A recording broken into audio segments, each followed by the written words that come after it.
നമസ്കാരം. നമ്മുടെ പുതിയൊരു വീഡിയോയിലേക്ക് എല്ലാവർക്കും സ്വാഗതം കേട്ടോ. ഞാൻ കുറച്ചാൾ മുമ്പ് നമ്മുടെ കൊല്ലം ജില്ലയിൽ പുനലൂർ എളമ്പൾ പറഞ്ഞ സ്ഥലത്ത് കല്യാണത്തിന് പോയിരുന്നു. അപ്പോൾ അവിടെ വന്നൊരു ഓട്ടോയാണ്. ഈ ഓട്ടോയുടെ പ്രത്യേകത എന്ന് പറഞ്ഞാൽ പറ്റുന്നതല്ല, ആ ഓട്ടോ സ്റ്റാൻഡിൻ്റെ 5 കിലോമീറ്റർ ചുറ്റളവിൽ ക്യാൻസർ രോഗികളായ ആളുകൾക്ക് ഫ്രീ ആയിട്ട് ഓട്ടം പോകും. അതാണ് ഈ ഓട്ടോയുടെ പ്രത്യേകത. ആ ചേട്ടന് ജീവിതത്തിലുണ്ടായ ഒരു അനുഭവമാണ് ഇങ്ങനൊരു തീരുമാനം എടുക്കാനുള്ള കാരണം. അപ്പോൾ അതെന്താ നമ്മളോട് ചോദിക്കാം നമുക്ക്. ഞാനിപ്പം ഒരു 6-7 മാസമായി. എന്തെങ്ങനെ ചെയ്യാനുള്ളൊരു പ്രചോദനം? ഒരു ദിവസം വെയിലത്ത് നമ്മുടെ നമ്മുടെ സെൻറ്റ് തോമസ് ഹോസ്പിറ്റലിൽ നിന്നൊരു അമ്മ നടന്നു വരുന്നത്. വണ്ടി കൂടുതലായിരുന്നു, ഓട്ടം കുറവായിരുന്നു. അപ്പോൾ ഈ അമ്മ നടന്നു വരുന്ന ഞാൻ വിളിച്ച ഓട്ടോ ആയിരിക്കും എന്ന് പ്രതീക്ഷിച്ച് ഞാൻ അവരെ ഇന്ന് നോക്കിയപ്പോൾ വളരെ ക്ഷീണിതയായി, മുടിയൊക്കെ വളരെ ഇതായി. പിന്നെ ഞാൻ ചോദിച്ചു, അമ്മ എന്തോ മേന്നു മോനെ ഡേ നൈറ്റ് 27 മണിക്ക് വർക്ക് ചെയ്യുന്നത് ഏതെങ്കിലും ഒരു നഴ്സിംഗ് ഹോം ഉണ്ടോ ഇവിടെ എന്ന് ചോദിച്ചു.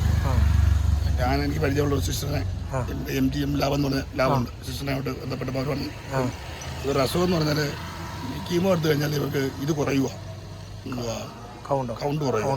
അപ്പോൾ അവരൊന്നൊരു മരുന്ന് കൊടുക്കും, ഇന്ന് എടുത്ത് അതേ ടൈമിൽ തന്നെ നാളെ ഇഞ്ചക്ട് ചെയ്യണം, ഇല്ലെങ്കിൽ അത് ഇതാവുന്നില്ല.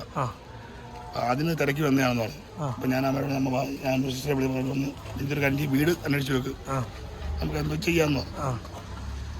ഞാൻ അമ്മ എന്നാൽ കയറ് എന്ന് പറഞ്ഞു, വലിയ മനഞ്ഞാൽ നടന്നു പോകാമെന്ന് പറഞ്ഞു. കാര്യം അവരെ 22 രൂപയെ മൊത്തമേ ഉള്ളൂ. ഞാൻ അമ്മ എന്തായാലും കയറുന്നു അവിടെ ചെന്നപ്പോൾ അവരെൻ്റെ പറഞ്ഞു, അവന് തരാൻ വണ്ടിക്കൂലിക്ക് പൈസ ഇല്ല, ഇതാ എൻ്റെ വീട്, നമ്മുടെ വീട് അടഞ്ഞിരിക്കാൻ വേണ്ടി ഞാൻ കൊണ്ടുവന്നില്ല, എനിക്ക് പൈസ വേണ്ട എന്ന് പറഞ്ഞു.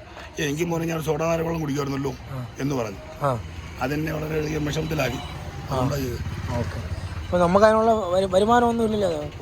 ഓട്ടോ ചോദിച്ചാൽ അത്രയും അതെ തന്നെ, ശരിയാണ്. അല്ല, കാശുള്ളവരും ചെയ്യാത്ത കാര്യം അപ്പോൾ ചേട്ടൻ ചെയ്തത് ഉണ്ടാക്കി വെച്ചിട്ട് ആർക്ക് കൊടുക്കാനാണ്? അത് ശരിയാ, വയനാട്ടിൽ ആരും ഉണ്ടാക്കി ഇല്ലില്ല. ശരിയാ, നമ്മളിപ്പോൾ വണ്ടിയായിട്ട് പോകുന്നു, ഏതെങ്കിലും ഒരു വണ്ടി തട്ടിയോ മുട്ടിയോ അങ്ങനെ നമ്മുടെ കാര്യം കഴിയും. ആ സമയത്ത് ആരും വിളിച്ച് വെള്ളം തരുന്ന ആരായിരിക്കും? ഈ അമ്മ ദിവസം എന്നെ ഒരു കാര്യങ്ങൾക്കും വിളിക്കുകയും ചെയ്യും. ഈ അമ്മയെ ഹോസ്പിറ്റലിൽ കൊണ്ടുപോയപ്പോൾ ആ സിസ്റ്റർ അവരെ വഴക്ക് പറഞ്ഞു, അവരെ കൊണ്ടാക്കിയിട്ട് പോയ മോന് തന്നെ പോയപ്പോൾ അവർ പറഞ്ഞ് അവരുടെ മോനിപ്പം വരുന്ന പറഞ്ഞത്. അങ്ങനെ സിസ്റ്റർ എൻ്റെ നമ്പർ വിളിച്ചതാണ് അവരെ തിരിച്ചു കൊണ്ടുവന്നത്. ഒരു വലിയ കാര്യമായിട്ട് തന്നെ ഒരു ദിവസം 2 നേരം ഫോൺ ചെയ്തു. എന്തായാലും എനിക്ക് ഭയങ്കര സന്തോഷമായി. ഈ ചേട്ടൻ്റെ തുച്ഛമായ വരുമാനത്തിൽ നിന്നും ഒരു വിഹിതം ഇങ്ങനെയുള്ള കാര്യത്തിന് വേണ്ടിയൊക്കെ ചിലവാക്കുമെന്ന് പറയുമ്പം ഭയങ്കര സന്തോഷമാണ്. ചിലരങ്ങനെയാണ്, കാരണം കയ്യിൽ പൈസ കാണത്തില്ലായിരിക്കും, സഹായിക്കണമെന്ന് മനസ്സ് കാണും, പക്ഷെ അവരുടെ കയ്യിലൊന്നും കാണത്തില്ല. എന്നാൽ ഈ ചേട്ടൻ ആ ഒരു മനസ്സ് അദ്ദേഹത്തിനുണ്ട്. എന്തായാലും ഈ ചേട്ടനെ ദൈവം ധാരാളമായി അനുഗ്രഹിക്കട്ടെ.